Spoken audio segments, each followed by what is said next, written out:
창세기 24장 1절에서 9절입니다. 아브라함이 나이 많아 늙었고 여호와께서 그의 범사에 복을 주셨더라.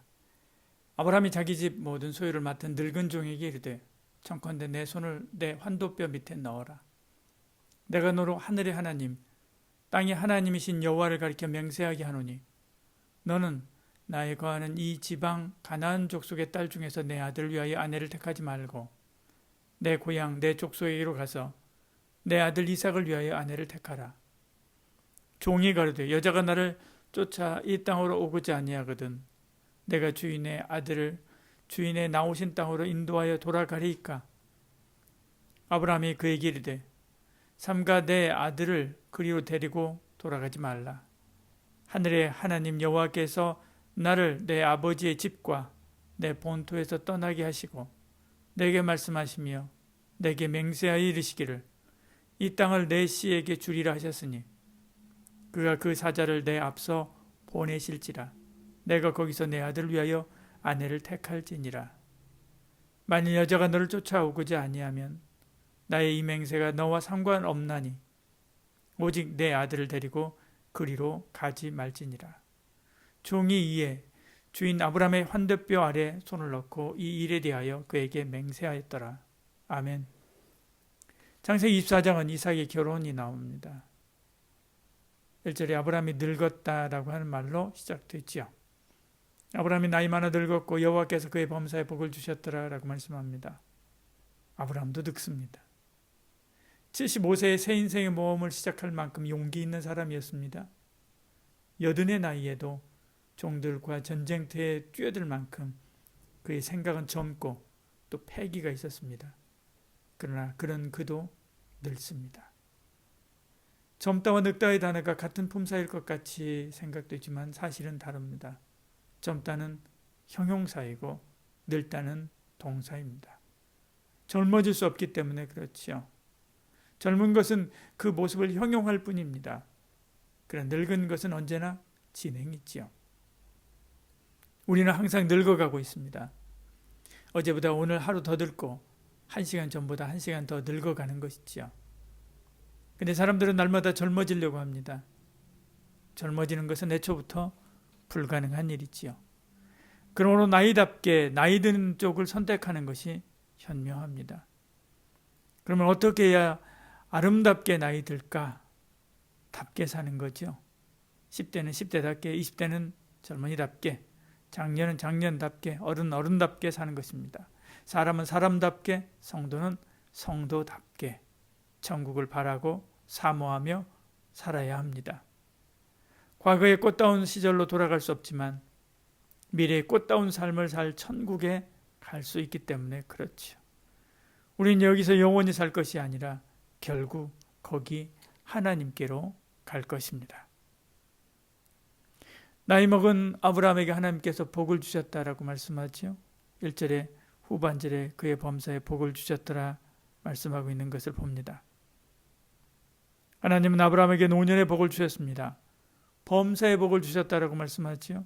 하는 일마다 복을 주시는 것입니다.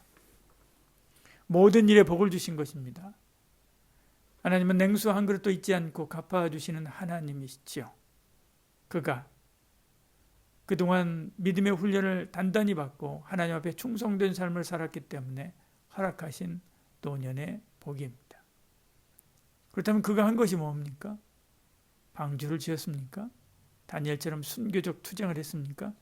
요나처럼 전도했습니까? 다윗처럼 하나님의 이름으로 전쟁을 했습니까? 아닙니다. 그가 한 것은 하나님 말씀에 순종하여 갈 바를 알지 못하고 따라간 것이지요.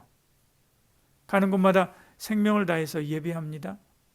그리고 아들 이삭을 드린 예배, 그 예배가 그 생의 분수령이 되었지요. 그래서 그의 삶에 나타난 모든 풍파가 모리아산에서 끝납니다. 그 이후에는 오늘 말씀처럼 평안과 복으로 가득 차게 되지요.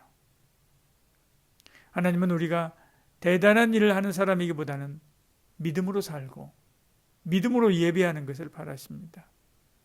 믿음으로 하나님 앞에 나아가는 것을 기뻐하시죠. 오늘도 하나님께서 기뻐하시는 믿음으로 산제사 드리는 저와 여러분 되기를 소원합니다.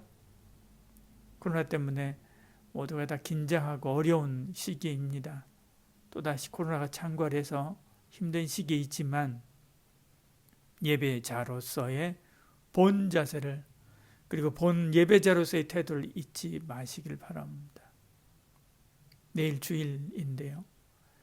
모두가 다 하나님 앞에 나와 예배하되 특별히 노약자와 임산부와 또 여러 가지 건강에 위협이 있는 분들은 가정에서 온라인으로 예배 드리되 참다운 제사, 참다운 예배자로서의 자세를 가지고 옷을 단정히 하고 마음을 가다듬고 그리고 하나님 앞에 경건한 마음과 몸과 모습으로 예배하시기를 바랍니다. 아브라함의 마지막 고합은 이삭을 결혼시키는 것이었죠. 아브라함은 종에게 자녀 결혼의 모든 것을 위임합니다. 심지어 선택권까지 맡기지요. 아들 이삭의 아내를 마흔이 다 된 이삭이 선택하는 것이 아니라 종에게 맡긴 것이죠. 그 종은 그만큼 인정받은 것입니다. 이처럼 우리도 하나님께 인정받는 사람이 되어야 됩니다. 십자가로 인정받은 주님이 하늘과 땅의 모든 권세를 받은 것처럼 온전한 신앙으로 천국 열쇠를 받은 베드로처럼 오늘 우리는 예수 그리스도를 구주로 믿는 믿음으로 성령의 권능을 받고 온 세상을 주께로 돌아오게 하는 왕 같은 제사장으로 보냄받았습니다. 아브라함의 종이 한 충성과 같은 충성으로 줄 섬기며 맡겨진 사명을 잘 감당해야 되지요. 아브라함의 종이 길을 떠났습니다. 800km 정도의 거리입니다. 아마도 3, 4개월은 좋게 걸렸을 것입니다. 지금 이스라엘에서 이라크까지 가는 길이기에 멀고 험한 길입니다. 그것도 몇몇이 모여 사는 작은 동네를 찾는 일이기 때문에 힘들었을 것입니다. 그러나 그는 기도하며 갑니다. 예비한 사람을 순적하게 만나도록 기도한 거죠. 나홀의 성에서 예배해 두신 리브가를 만나게 됩니다. 그는 기도하고 하나님은 응답하시죠. 이렇게 기도로 신부감을 찾자 일은 아주 일사천리로 진행됩니다. 리브가가 곧바로 따라가겠다고 결심하고 나섰기 때문에 그렇죠. 이삭이 결혼하고 복되고 아름다운 가정을 이루게 됩니다. 이처럼 우리도 기도하며 나가야 됩니다. 그러면 하나님께서 앞길을 인도하십니다.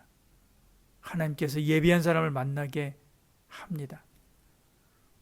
우리가 하고자 하는 일은 내 일이 아닙니다. 하나님의 일입니다. 나보다 하나님이 더 원하시는 것입니다. 그러면 하나님이 이루어 주시는 거죠. 여러분의 모든 삶을 기도로 주님께 맡기시길 바랍니다. 주님을 따르시길 바랍니다. 그러면 주께서 이루어 주십니다.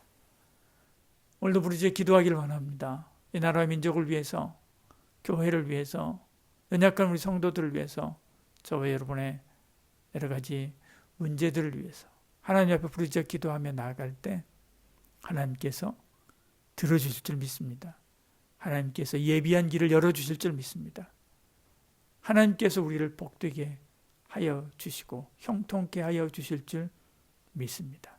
산과 같은 문제도 바다에 빠지라라고 하면 갔다가 빠뜨려 버리는 하나님, 그 하나님께서 오늘 우리의 기도를 들으시기에 부지런히 힘있게 기도하는 저와 여러분 되기를 축복합니다. 기도하겠습니다. 사랑이 많으신 우리 하나님, 아브라함의 종이 하나님 앞에 기도하며 나아갈 때 그 기도한 대로 하나님께서 응답하시고 인도하시고 이삭의 아름다운 배필을 찾게 하신 것처럼 하나님, 우리도 기도하며 나아갑니다. 하나님께서 예비한 것을 보여주시고 예비한 길로 인도하여 주시고 예비한 놀라운 은혜와 복을 허락하여 주시옵소서. 예수님 이름으로 기도드리옵나이다. 아멘.